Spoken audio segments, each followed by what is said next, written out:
like I always say, if you're not down with the bullshit and you're down with the real shit, like and subscribe.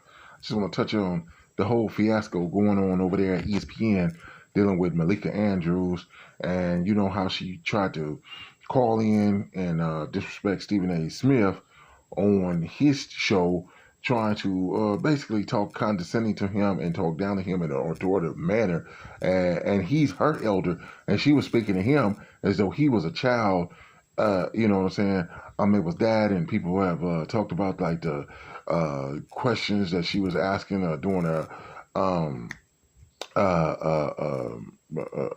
when the Milwaukee Bucks were fielding questions from the press one time, and how she spoke, asking the questions to their main star Giannis Antetokounmpo, the Greek freak, and how he walked out, and then they've been talking about also referencing back to when how her sister Kendra had lied about what Steph Curry for the Warriors had basically said in reference to dealing with their playoff series going against the Memphis Grizzlies, saying that he said next game we got to whoop that trigger, and he never did say that, and that was just trying to instigate something and fan the flames, to I guess put more of a battery in Memphis back so that they would come out really trying to compete even more harder against the Golden State Warriors based upon her, putting that out there, in a sense saying the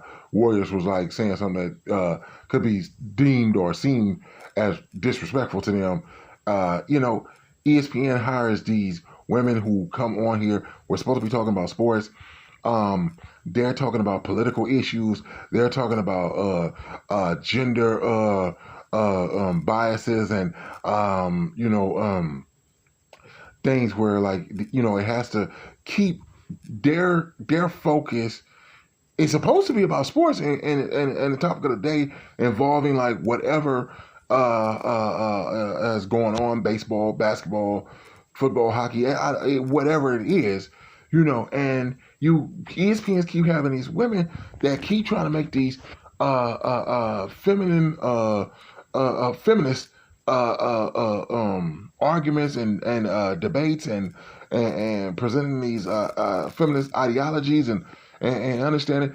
And ESPN is supposed the people you would assume the people that work there were intelligent people, college educated people that know about marketing, advertising. So therefore, you should know what your main fan base demographic is: men.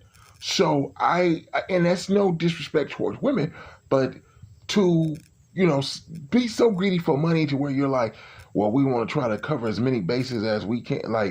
Yeah, but see, if you alienate your main demographic, you're gonna have problems.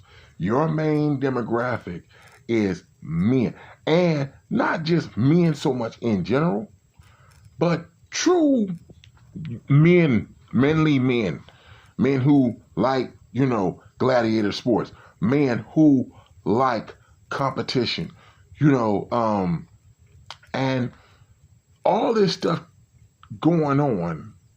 You think about in recent years with Jamel Hill, with Carrie Champion, those women who everybody got sick and tired of them, coming on. They want to turn every situation back to what was going on with Kaepernick, or they want to talk about Trump, or they want to talk about white supremacy, or they want to, and people are like, what the fuck is the score? What the fuck? I've sat sometime and looked at ESPN and they've talked about these different political issues for a whole damn hour straight. You're like, what the fuck was the score last night? Maybe somebody's injured on your favorite team. I'm trying to get an update on him to see what the hell has happened. What the hell is going on? And then you got, it's a damn shame guys like Michael Smith, these guys who are more so, to be honest, to give a real technical description of it, these guys who are beta males, who are guys who like to cape for women and just go along, and they're just going, yes, and Yes, that's right. And I understand what you're saying. And you're like, oh my God, this is agenda based bullshit. And that's the reason why, when they were saying like, in recent years, ESPN was losing, what I'm saying, viewership and everything because you guys keep doing it. Your main demographic does not like this shit. You know what I'm saying? And you guys need to stop it. You guys were supposed to be like, shit, the top, company in sports. And you let it come to this. You know what I'm saying? I mean, shit. Ime Udoka did what he did. Morally, people can question that. And when you just look at if we're going to be honest, if we're going to be talking about people being mature, being adult, if we're going to talk about that as it pertains to responsibility and accountability, Stephen A. Smith, Kendrick Perkins, and those alike, bringing up saying that the woman should have been exposed too, just like him, because they both were employees of the Boston Celtics. Has nothing to do with Ime Udoka having more money, being a head coach. They were both employees. If they signed contracts pertaining to employees across the board, that woman should be named.